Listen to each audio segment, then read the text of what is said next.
শুভ সন্ধ্যা বন্ধুরা, আজ হলো 4 অক্টোবর 17 আশ্বিন শুক্রবার। আজকের সন্ধ্যার বিশেষ বিশেষ খবরগুলি হলো: শুরু হচ্ছে পিএম ইন্টার্নশিপে আবেদন। 5,000 টাকা ভাতা পেতে কখন থেকে এবং কিভাবে আবেদন করতে হবে, বয়সের সময়সীমা কত, সম্পূর্ণ বিস্তারিত থাকবে প্রতিবেদনে। আজ করিমগঞ্জের পাতারকান্দি এবং রামকৃষ্ণনগর সমজেলায় উদ্বোধন করলেন মন্ত্রী জয়ন্ত মল্ল বড়ুয়া। বিস্তারিত থাকবে প্রতিবেদনে। করিমগঞ্জের পর এবার হাইলাকান্দিতেও সব বিদ্যালয়ে স্কুল ব্যাগ তল্লাশির নির্দেশ। আগামীকাল প্রধানমন্ত্রী কৃষক সম্মান নিধির 18তম কিস্তির টাকা আসছে। শিলচর কাছাড়ে 62,000-এরও বেশি হিতাধিকারী টাকা পাবেন। আপনার মোবাইলে মেসেজ দিয়ে বলবে আমি আপনার অ্যাকাউন্টে টাকা পাঠিয়েছি, আপনি এখন আমার নাম্বারে টাকা ফেরত দিন। এরকম প্রতারণা থেকে সাবধান। রাজ্যে দুটি প্রতারণার সতর্কবাণী রাজ্য পুলিশের। দেশে অনেক বাবর লুকিয়ে আছে। এবার হরিয়ানায় গিয়ে মেরে তাড়ানোর ডাক মুখ্যমন্ত্রী হিমন্ত বিশ্ব শর্মার। দুর্গাপূজা আয়োজনের জন্য সরকারি অনুদান আগামী 8 এবং 9 অক্টোবর পূজা কমিটিকে দেওয়া হবে, ঘোষণা মুখ্যমন্ত্রী ডক্টর হিমন্ত বিশ্ব শর্মার। বহু আলোচিত আর্থিক প্রতারণা মামলায় প্রতারিতদের গ্রাহকদের সুখবর শোনালো আদালত। রোজভ্যালি চিটফান্ডে প্রতারিতদের আমানতের টাকা ফেরানোর নির্দেশ হাইকোর্টের।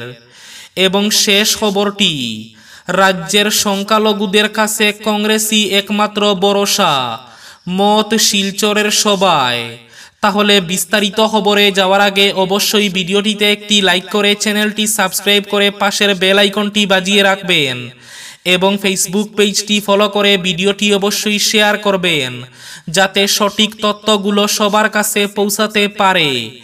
এবার শুনুন আজকের খবরগুলির বিস্তারিত। প্রথম খবর, কেন্দ্রীয় সরকার যুবকদের কর্মসংস্থানের লক্ষ্যে পাইলট প্রকল্প পিএম ইন্টার্নশিপ যোজনা শুরু করেছে। এর জন্য আগামী 12 অক্টোবর থেকে অনলাইনে আবেদন করা যাবে। এই ইন্টার্নশিপ চলবে 1 বছর। নির্বাচিত যুবকদের প্রতি মাসে 5,000 টাকা আর্থিক সহায়তা দেওয়া হবে। এছাড়াও ইন্টার্নশিপের শুরুতে একসঙ্গে 6,000 টাকা দেওয়া হবে। সরকারি সূত্রে জানিয়েছে, চলতি অর্থবছরে 1,25,000 যুবককে ইন্টার্নশিপের সুযোগ দেওয়ার পরিকল্পনা রয়েছে। এই প্রকল্পে 800 কোটি টাকা খরচ হবে বলে অনুমান করা হচ্ছে। দেশের অনেক কোম্পানি এই প্রকল্পে আগ্রহ দেখিয়েছে।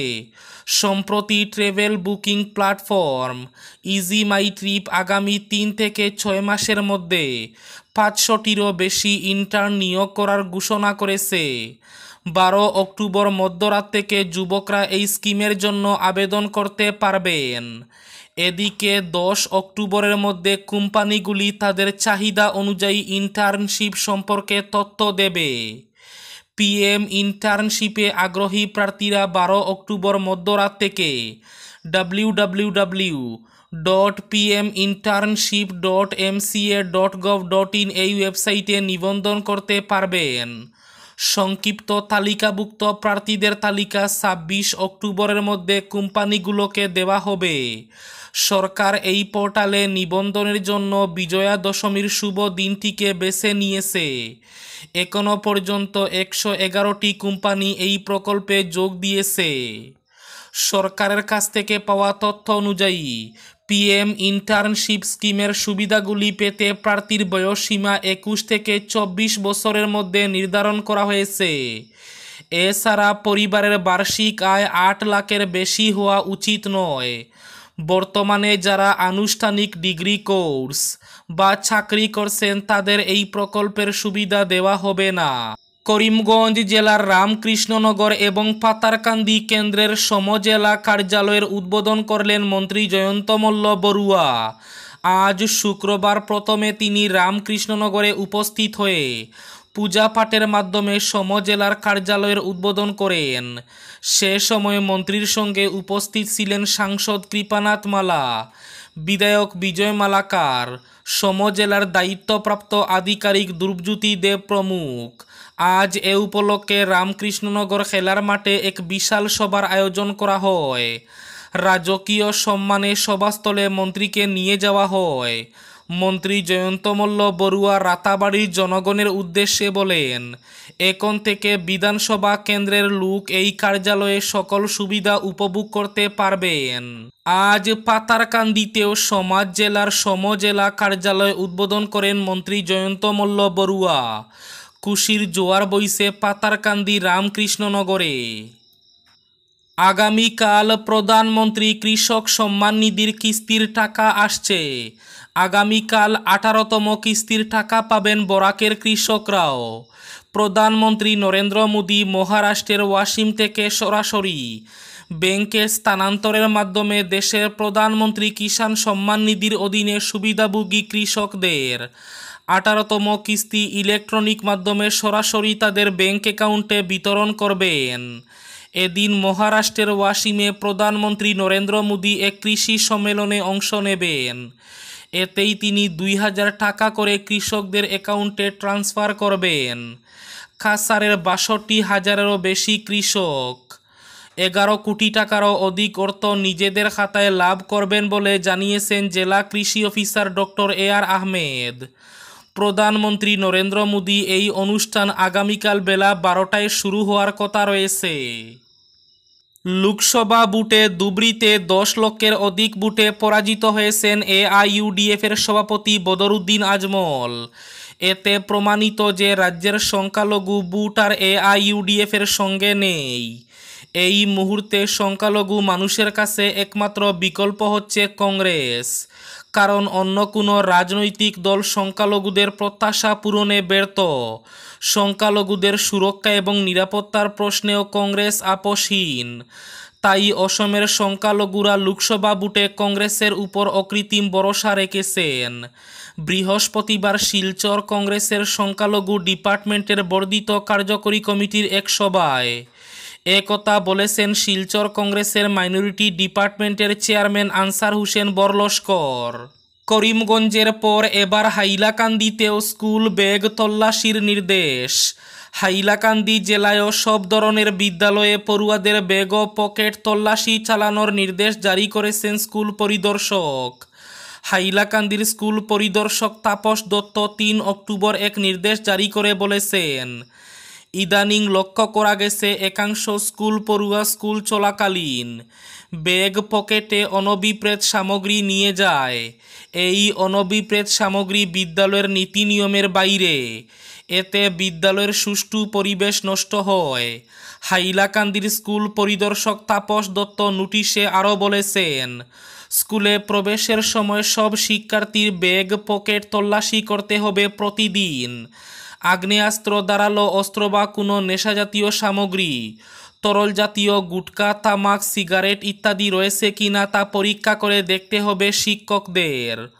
যদি এ ধরনের অনভিপ্রেত কিছু পাওয়া যায় তাহলে তা জব্দ করতে হবে। মা বাবা বা অভিভাবককে অবগত করতে হবে, এমনকি স্কুল পরিদর্শককেও অবগত করতে হবে। তল্লাশি চালানোর ক্ষেত্রে পড়ুয়াদের মর্যাদা যাতে হানি না হয় তা নিশ্চিত করতে বলেছেন স্কুল পরিদর্শক। মেয়ে পড়ুয়াদের কেবল মহিলা শিক্ষকই তল্লাশি চালাবেন। রাজ্যে দুটি সতর্কবাণী। রাজ্য পুলিশের সতর্কবাণী, টেলিকম অফিসার পরিচয় দেওয়া প্রবঞ্চকর থেকে সাবধান। প্রবঞ্চক চক্র টেলিকম অফিসার বলে পরিচয় দিয়ে আপনার মোবাইল সংযোগ বিচ্ছিন্ন করা, নতুবা আপনি বেআইনি কামে লিপ্ত হয়ে আছেন এভাবে আপনাকে হুমকি দিতে পারে। এ থেকে সাবধান থাকতে রাজ্য পুলিশের সতর্কবাণী। অপরিচিত ব্যক্তিকে কখনো আপনার ব্যক্তিগত তথ্য দেবেন না। এরকম প্রবঞ্চকের ফোন কল আসলে www.সঞ্চারসাথী.gov.in এই ওয়েবসাইটে অভিযোগ দাখিল করুন।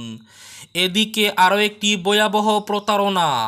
হঠাৎ আপনার মোবাইলে মেসেজ দিয়ে বলবে, আমি আপনার অ্যাকাউন্টে টাকা পাঠিয়েছি, আপনি এখন আমার নাম্বারে টাকা ফেরত দিন। এমন প্রতারণার হাত থেকে নিজেকে রক্ষা করুন এবং অন্যকেও রক্ষা করুন। রোজভ্যালি চিট ফান্ডে প্রতারিতদের আমানতের টাকা ফেরানোর নির্দেশ হাইকোর্টের। বহু আলোচিত আর্থিক প্রতারণা মামলায় প্রতারিত গ্রাহকদের সুখবর শোনালো আদালত। দুর্গাপূজার মুখে রোজভ্যালি চিট ফান্ডে প্রতারিতদের টাকা ফেরত দেওয়ার নির্দেশ দিল হাইকোর্ট। বৃহস্পতিবার গ্রাহকদের টাকা ফেরানো নিয়ে একটি পূর্ণাঙ্গ রিপোর্ট জমা পড়ে হাইকোর্টে।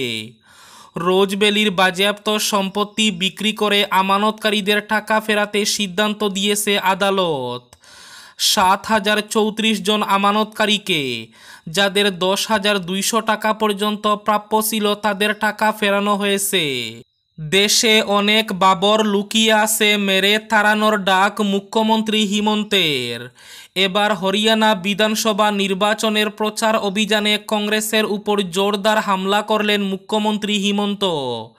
তিনি হরিয়ানার পলওয়ালে এও বলেন, দেশে অনেক বাবর লুকিয়ে রয়েছে, এদের চিহ্নিত করে মেরে দেশ থেকে তাড়ানো দরকার। এবার শেষ খবরটি। দুর্গাপূজা আয়োজনের জন্য সরকারি টাকা আগামী 8 এবং 9 অক্টোবর পূজা কমিটিকে দেওয়া হবে। ঘোষণা মুখ্যমন্ত্রী ডক্টর হিমন্ত বিশ্ব শর্মার। দুর্গাপূজা আয়োজনের জন্য সরকার প্রদান করবে টাকা। পূজা কমিটিকে এই বিত্তীয় সাহায্য বাড়াবে সরকার। আগামী 8 এবং 9 অক্টোবর পূজা কমিটিরা লাভ করবেন বিত্তীয় সাহায্য। এই ঘোষণা মুখ্যমন্ত্রী ডক্টর হিমন্ত বিশ্ব শর্মার।